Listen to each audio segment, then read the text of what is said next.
रे पहिली काय ना आत्ताची काय, वाईट बोलणार ती बोलणारच. लोक गोरी बायको केली तरी म्हणतात बापरे याला बरी दिली, आणि काळी बायको केली तरी म्हणतात बापरे यानं बरी केली. अरे कस करू मग, कस तरी जगू देत जा बाबा. हो लोकांचं लय अवघड आहे. लोकाला घर घेतलेलंही सांगायचं नाही आणि हप्ते भरले नाही म्हणून बँकेनं जप्त केलेलंही सांगायचं नाही. दोन्हीपैकी कुठलीच गोष्ट जगाला सांगायची नाही. लोकाला तुमच्या आनंदात आनंद नाही, दुःखात. कुणीतरी म्हणलं नरकात गेल्यावर जाळतात म्हणे. मी तुम्हाला सांगू, आपल्यासारख्याला नरकात जाऊन जळायची गरज नाही. जो जिवंतपणे दुसऱ्याच्या प्रगतीवर जळतो तो सध्या नरकातच जळतोय, त्याला मेल्यावर नरकाची वाट बघायची गरज नाही दादा.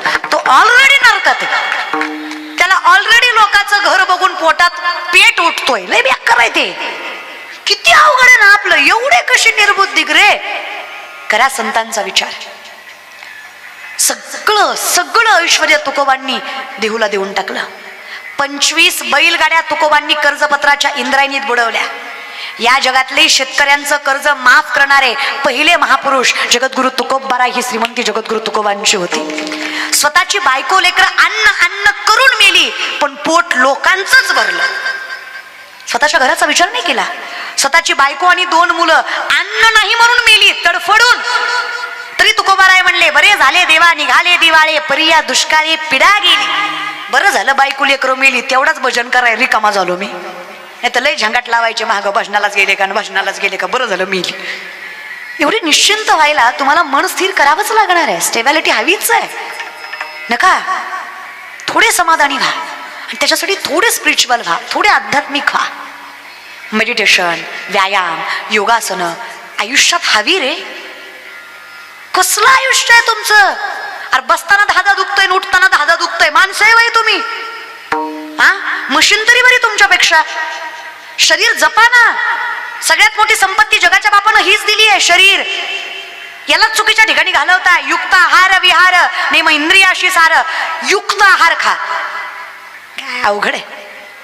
नाही पुड्या खाणाऱ्या पोरांच्या तोंडात तर पाणीपुरी सुद्धा घुसत नाही. तोंडच फाकत नाही का ते असं काय. हो अरे कसा खातो येड्या. थोडी आर्यमडी विमल बंद केली म्हणजे तोंड वासेल. हा फुलपॉट फुटबॉल सारखं आयुष्य करून ठेवलं. इकडून ढकलला की तिकडे जायचं आणि तिकडून ढकलला की इकडे यायचं आणि उरल्या सुरल्या वेळेत मेसेज करायचा. झाला धंदाच झाला जिंदगीचा. एवढंच करायचं आयुष्यात. बाकी काहीच नकोय तुम्हाला.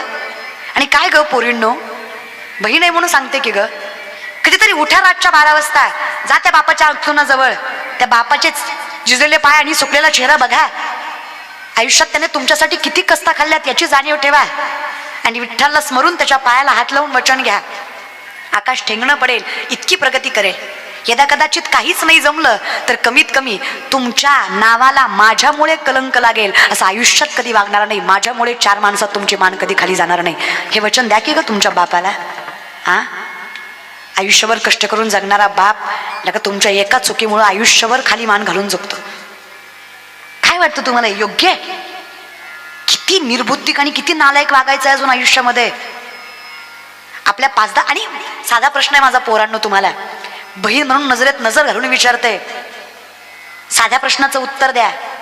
20, 23, 25 वर्ष जी पोरगी स्वतःच्या आईबापाजवळ राहून आईबापाच्या नावाला कलंक लावून तुमच्यासोबत यायला तयार होते, जी पोरगी स्वतःच्या पोटच्या आईबापाची झाली नाही, ती तुमचा संसार काय चांगला करणार आहे रे. या गोष्टीचा कधी विचार केलाय का डोक्यात? तुम्हाला वाटतं पोरीनं माझ्यासाठी सगळं सोडलं. मूर्खा, त्याला तिथल्यापेक्षा हित बरं वाटलं. तिला शब्द झाला. आयुष्यभर तुम्ही तिच्या हाताखाली मांजर म्हणून राहिला सामर्थ्यवंत. आणि कुठलं शास्त्र आहे रे हे की आईबापाला कलंकित करून स्वतःच्या सुखाचा महल खडा करायचा.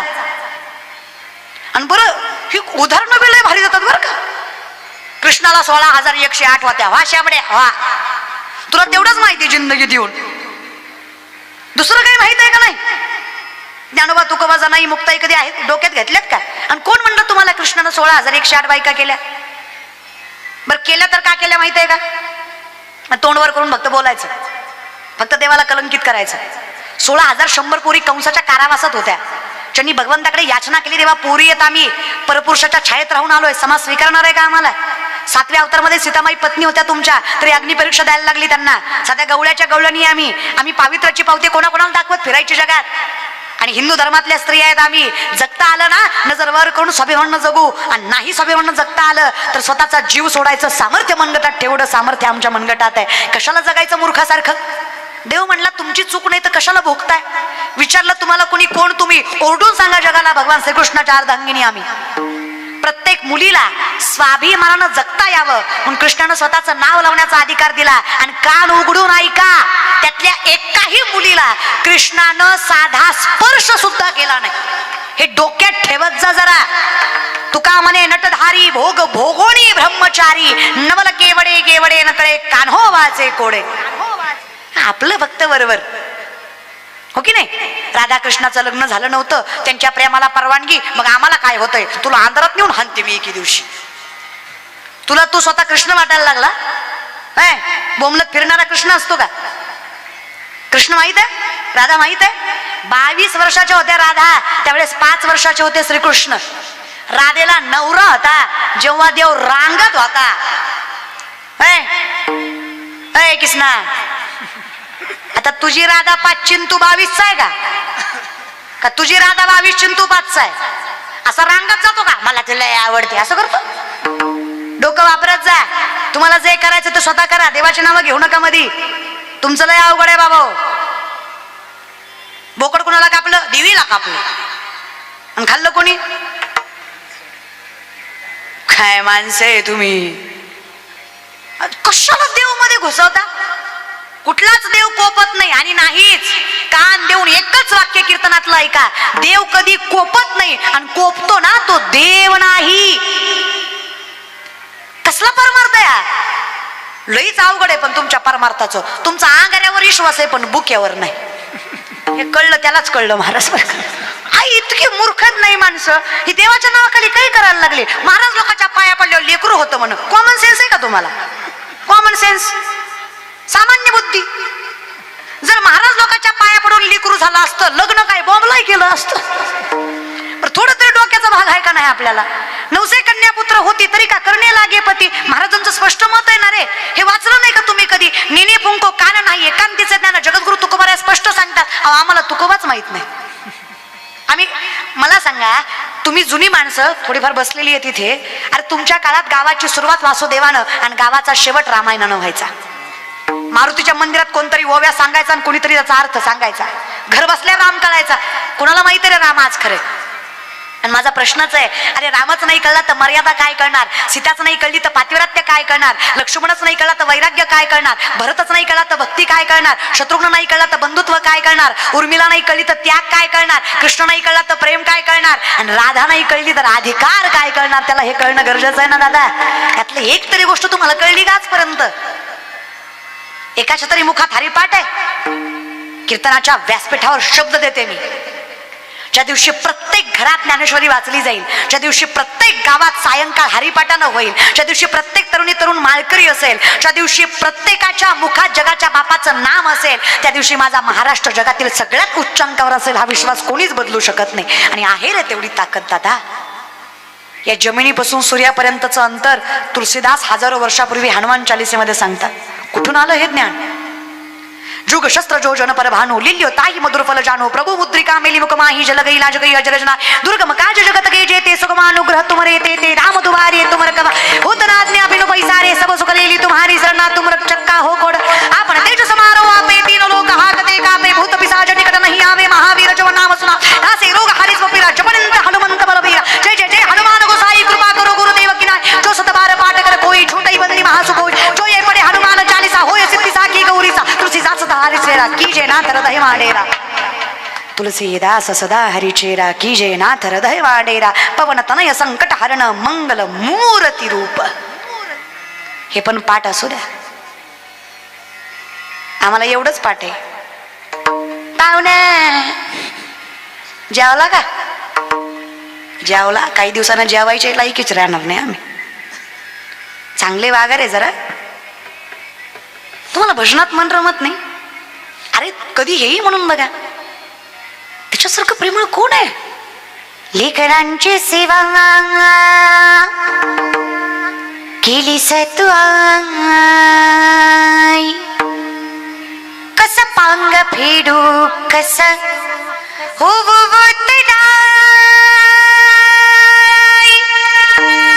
तुझ्या उपकारा जगी तोड नाही, ओवाळीन जीव माझा सावळी विठाई विठ्ठला, माय पापा जन्मभरी सेवा तुझ्या पावलांची, माऊलीत मूर्ती विठ्ठलाची, माऊलीत मूर्ती माऊलीत मूर्ती विठ्ठलाची. किती करशील रे बाबा. फिरत्याचा का वरती देशी मातीला आकार, विठ्ठला तू विडा कुंभार, विठ्ठला तू विडा आकाशी झेप रे पाखरा सोडी, सोन्याचा पिंजरा सोडी, सोन्याचा. आम्हाला जायचंय फक्त त्याच्याकडे, आम्हाला एवढंच करायचं. पाऊली चालती म्हणा, पाऊली चालती राहिलेले दोन चार येत असेल म्हणायला तर देवाच्या दारात म्हणायला लाजू नका. आणि अख्ख्या जिंदगीत एवढं येत नसेल तर जरा कळलं तिला, कळलं महाराज प्रेमाने. पाऊली चालती दुखी संसाराची, दुखी संसाराची तरुण मंडळी. पाऊली चालती यमुनीच्या तीरी काल पाहिला हरी, कान हवाच वितो बासरी.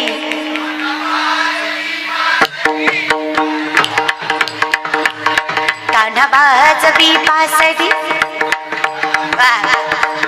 राधे चल माझ्या गावाला जाऊ सार गोकुळ, राधे चल माझ्या गावाला जाऊ, आग गोकुळ माझ गाव, गोकुळ माझ गाव, राधे चल माझ्या गावाला जाऊ. तुम्हाला काय टोचतो का होय? मागचे माणसं तुम्हाला देव टोचतो का? टोचतो असा टाचा टाचा. जरा तरी पुण्यवान राहा. थोडी टाळी प्रेमाने.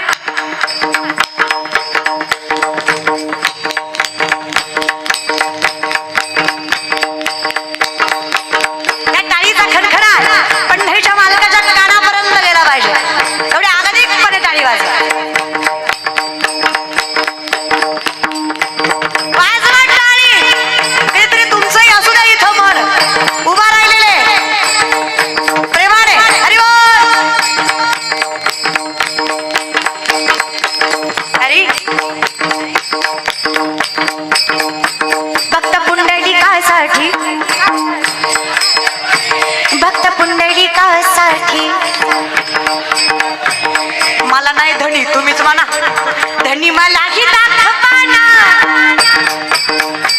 धनी मलाही दाखवाना. चंद्रभागेच्या तिरी थांबला हरी, तो पहा विठीवरी. विठ्ठल विठ्ठल जय विठ्ठल विठ्ठल, जय विठ्ठल विठ्ठल, जय विठ्ठल विठ्ठल.